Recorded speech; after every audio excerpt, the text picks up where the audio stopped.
Hello friends, आपके अपने channel Jaiswal virtual classes में एक बार फिर आपका बहुत बहुत स्वागत है। फ्रेंड्स, आज मैं राजनीति विज्ञान और राजनीति सिद्धांत से फिर एक नए विषय के साथ आपके बीच में उपस्थित हुआ हूं।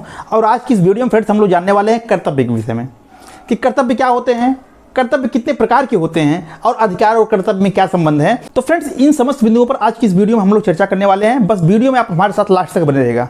फ्रेंड्स, यदि आप हमारे चैनल पर पहली बार हैं और अभी तक आपने हमारे चैनल को सब्सक्राइब नहीं किया है तो कृपया हमारे चैनल जयसवाल वर्चुअल क्लासेस को सब्सक्राइब और लाइक कर दें। बेल आइकन का बटन जरूर प्रेस कर दीजिएगा, जिससे हमारी आने वाली हर महत्वपूर्ण वीडियो की नोटिफिकेशन आप सबसे पहले पहुंचती रहे। अब वीडियो अच्छा लगे फ्रेंड्स, इसे अपने मित्रों को भी शेयर कीजिएगा। तो आइए फ्रेंड्स, बिना देरी किए चलते हैं बोर्ड की तरफ और शुरू करते हैं आज का अपना टॉपिक।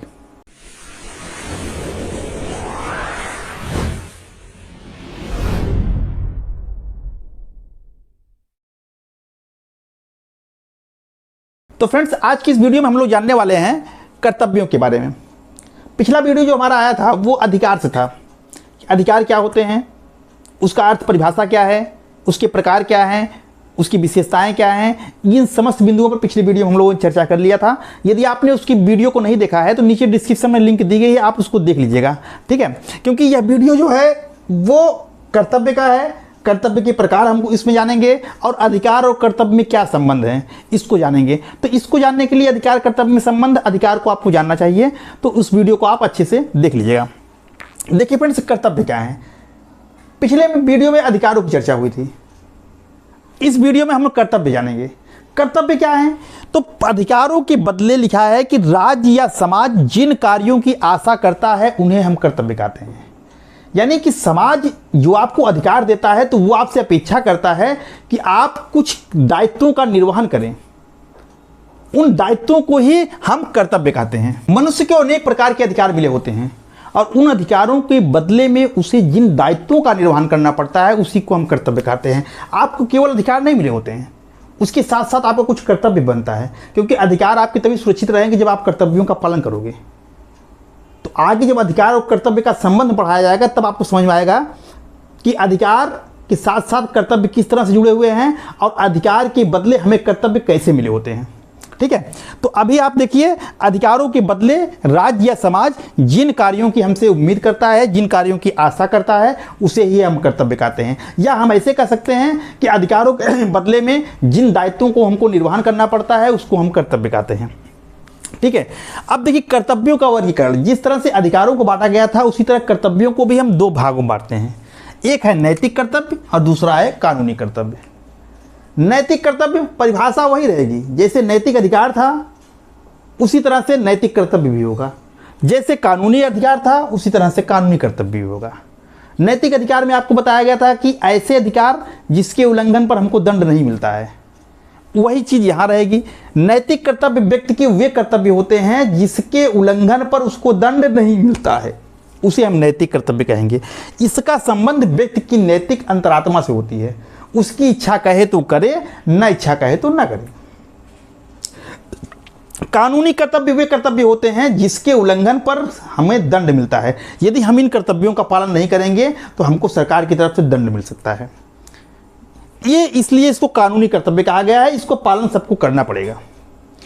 नैतिक कर्तव्य में कौन कौन सा आएंगे, जैसे अपने प्रति कर्तव्य। अपने प्रति कर्तव्य का मतलब हर व्यक्ति का ये कर्तव्य है कि वह अपने जीवन का ध्यान रखे, अपने जीवन का रक्षा करे। इसीलिए देखो, आत्महत्या करने पर आपको दंड मिलता है, आपको अपने जीवन की रक्षा करना चाहिए। लेकिन यदि कोई नहीं करता है तो क्या करेगी उसको। आपको अपना सर्वांगीण विकास करने के लिए प्रयास करना चाहिए। आप मत विकास करो, अपना निठल्ले की तरह बैठे रहो, उसमें राज्य क्या कर सकता है। कोई जाके अब FIR थोड़ी कर देगा कि साहब ये अपना विकास नहीं कर रहा है, ये पढ़ाई नहीं करता है, तो आपके खिलाफ कोई FIR नहीं होगी। यह आपका नैतिक कर्तव्य है कि अपना विकास कीजिए, अपने प्रति कर्तव्य आपका ईमानदारी पूर्वक पालन कीजिए, स्वस्थ रहिए, अच्छे भोजन कीजिए। दूसरा है परिवार के प्रति कर्तव्य। परिवार के प्रति कर्तव्य का मतलब कि हमारा एक कर्तव्य बनता है कि हम अपने परिवार का उचित ढंग से पालन पोषण करें, परिवार के सदस्यों का ध्यान रखें, उनसे प्रेम और सहानुभूति पूर्वक पेश आएँ।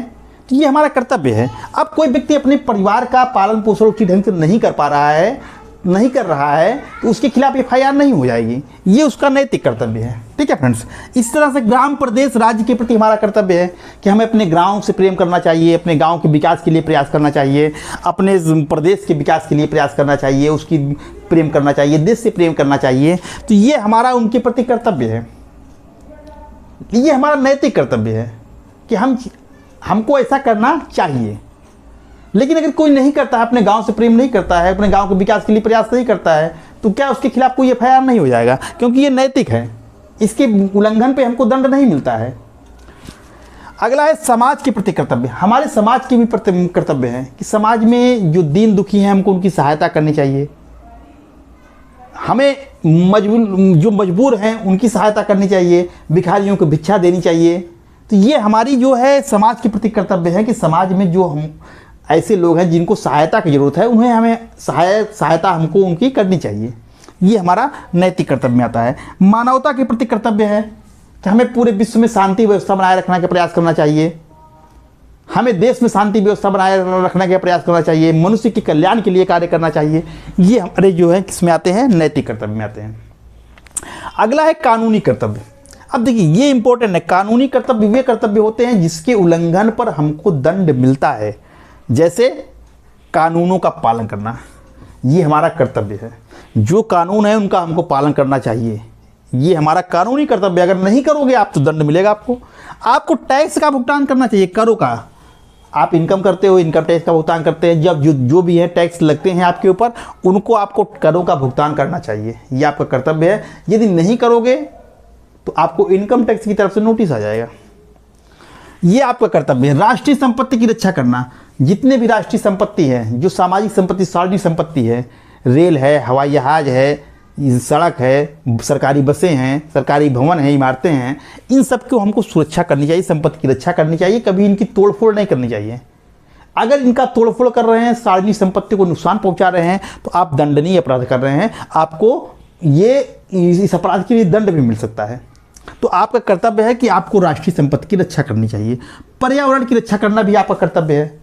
यदि आप पर्यावरण को नुकसान पहुंचाने वाला कोई कार्य कर रहे हैं तो आपको दंड मिलेगा, ये आपका कानूनी कर्तव्य है। आपको देश की एकता और अखंडता की रक्षा करने का काम करना चाहिए। देश की एकता, जिस देश में रहते हैं उस देश की एकता मजबूत हो, उसकी अखंडता बनी रहे, ऐसा कार्य करना चाहिए आपको, ये कर्तव्य है आपका। अगर देश विरोधी कोई गतिविधि में आप लिप्त पाए जाते हैं तो आपको दंड मिलेगा, ये आपके कानूनी कर्तव्य में आते हैं। ठीक है फ्रेंड्स, इसके अलावा ऐसे कर्तव्य आप सोच लीजिएगा, कोई अगर ऐसा कर्तव्य है जिसके उल्लंघन पर कि आपको दंड मिल सकता है तो वो आपके कानूनी कर्तव्य में चला जाएगा, क्योंकि कानूनी कर्तव्य की परिभाषा यही है कि ऐसा कर्तव्य जिसके उल्लंघन पर हमको दंड मिले, और नैतिक कर्तव्य जिसके उल्लंघन पर हमको दंड न मिले उसे हम कहेंगे नैतिक कर्तव्य। तो फ्रेंड्स समझ गया, आई होप कि आप समझ गए होंगे कि नैतिक कर्तव्य और कानूनी कर्तव्य क्या होते हैं। अब हम देखते हैं, हमने अधिकार को समझ लिया, हमने कर्तव्य को समझ लिया, अब हम देखते हैं कि अधिकार और कर्तव्य में वास्तव में संबंध क्या होते हैं। तो फ्रेंड्स अधिकार और कर्तव्य में क्या संबंध है? तो ये एक लाइन में अगर कहा जाए तो अधिकार और कर्तव्य में बहुत ही घनिष्ठ संबंध है, दोनों एक दूसरे के पूरक हैं, एक के बिना हम दूसरे की कल्पना नहीं कर सकते हैं। हम कह सकते हैं कि अधिकार और कर्तव्य दोनों एक ही सिक्के के दो पहलू हैं। इधर से देखोगे तो आपको कर्तव्य नजर आएगा और इधर से मैं देखूंगा तो मुझको अधिकार नजर आएगा। दोनों साइकिल के दो पहिए हैं, एक अधिकार है, एक कर्तव्य है। यानी दोनों, जब साइकिल सही ढंग से तब चलेगी जब दोनों पहिए उसके दुरुस्त हों। अगर साइकिल का एक पहिया यानी कर्तव्य को आप निकाल दो तो क्या साइकिल चल पाएगी? नहीं चल पाएगी। उसी तरह से अधिकार को या कर्तव्य को निकाल दोगे आप तो अधिकार नहीं रह पाएगा, और अधिकार को निकाल दोगे तो कर्तव्य नहीं रह पाएगा। दोनों एक साथ रहेंगे, एक व्यक्ति का अधिकार दूसरे का वो कर्तव्य बन जाता है। मैं सिक्के को देख रहा हूँ, एक सिक्के के दो पहलू हैं, इधर भारत है, आप कहते हो हेड है, इधर टेल है। तो आप देखोगे तो आपको हेड दिख रहा है, मैं देख रहा हूँ तो मुझे टेल दिख रहा है। इसी तरह अधिकार भी है, मैं अपने नज़रिए से देख रहा हूं तो ये मेरा अधिकार लग रहा है, लेकिन वो आपके लिए कर्तव्य बन जाएगा। जैसे मैं कहूं कि मुझे धार्मिक अधिकार मिला हुआ है कि हम किसी भी धर्म को मान सकते हैं, ये हमको स्वतंत्रता मिली हुई है, ये हमारा मौलिक अधिकार है, हम किसी भी धर्म को मान सकते हैं, तो ये हमारा अधिकार है। तो आपका ये कर्तव्य बन जाएगा कि आप हमको हमारे धर्म का पालन करने दीजिए, उसमें किसी भी प्रकार का रुकावट ना पैदा करिए, यह आपका कर्तव्य बन जाएगा। हमें बोलने का अधिकार है, तो आपका यह कर्तव्य है कि हमारे इस अधिकार का आप उल्लंघन मत कीजिए, हमको बोलने से मत रोकिए। हमें छुआछूत से मतलब अस्पृश्यता का अंत, ये हमारा अधिकार है कि कोई हमारे साथ छुआछूत का व्यवहार ना करे। तो आपका यह कर्तव्य है कि आप किसी के साथ छुआछूत व्यवहार मत कीजिए, हमारे साथ मत कीजिए। यानी हमारा जो अधिकार है वो आपके लिए कर्तव्य बन जाएगा और आपका जो अधिकार होगा वो मेरे लिए कर्तव्य बन जाएगा। दोनों एक दूसरे से जुड़े हुए हैं। इसीलिए कहा है बेनी प्रसाद ने कि अधिकार और कर्तव्य दोनों एक ही सिक्के के दो पहलू हैं। इधर से देखोगे तो आपको अधिकार नजर आएगा और आपके लिए वो कर्तव्य बन जाएगा। आपका अधिकार मेरे लिए कर्तव्य बन जाएगा। वाइल्ड ने कहा है कि अधिकारों का महत्व केवल कर्तव्यों के संसार में है। यानी जहां कर्तव्य है वहीं अधिकार रहेंगे। अधिकार को निकाल दोगे या कर्तव्य को निकाल दोगे तो अधिकार नहीं रहेंगे। लास्की ने कहा कि देखो, दूसरों के आक्रमण से हमारी रक्षा करने का तात्पर्य यह है कि मैं भी अपने आप को दूसरे पर आक्रमण करने से रोकूं। यानी अगर मैं ये चाह रहा हूं कि दूसरे हमारे ऊपर आक्रमण ना करें, ये हमारा अधिकार है, सुरक्षित रहने का हमारा अधिकार है, जीवन का हमको अधिकार मिला हुआ है, कोई हमारे ऊपर आक्रमण ना करे, तो मेरा भी यह कर्तव्य बनता है कि मैं भी किसी के ऊपर आक्रमण ना करूं। यानी दूसरों का अधिकार मेरे लिए कर्तव्य बनेगा और मेरा अधिकार दूसरों के लिए कर्तव्य बनेगा। और महात्मा गांधी ने लिखा कि कर्तव्य का पालन कीजिए, अधिकार तो अपने आप आपको मिल जाएगा। तो फ्रेंड्स देखिए, ये थे अधिकार और कर्तव्य। और अधिकार कर्तव्य मैंने बताया आपको घनिष्ठ संबंध है, दोनों एक दूसरे के बिना नहीं रह सकते हैं। यदि अधिकार ही अधिकार केवल मिल जाए, किसी को कर्तव्य न मिले, तो इसका मतलब है कि समाज में अराजकता फैल जाएगी। हर व्यक्ति अधिकार की बात करेगा, कोई कर्तव्य का पालन करना नहीं चाहेगा, तो समाज में अव्यवस्था फैल जाएगी। और यदि आपको अधिकार न मिले, केवल कर्तव्य ही आपको करना का हो जाए, तो राज्य निरंकुश हो जाएगा। दोनों स्थितियां अतिवादी हैं। इसलिए समाज में व्यवस्था बनी रहे, इसके लिए जरूरी है कि व्यक्ति को अधिकार के साथ साथ उसको कर्तव्य भी मिला हुआ हो। तो फ्रेंड्स, ये थे अधिकार और कर्तव्य में संबंध। और इसी के साथ फ्रेंड्स ये वीडियो यहीं पर समाप्त होता है। और मुझे उम्मीद है कि ये टॉपिक आपको अच्छे से समझ में आ गया होगा। कहीं कोई दिक्कत है तो कमेंट करके आप पूछ सकते हैं, मैं आपकी समस्याओं का यथासंभव निदान करने का प्रयास करूंगा। मिलते हैं आपसे एक नए वीडियो के साथ, तब तक के लिए आपका दिन शुभ हो। धन्यवाद।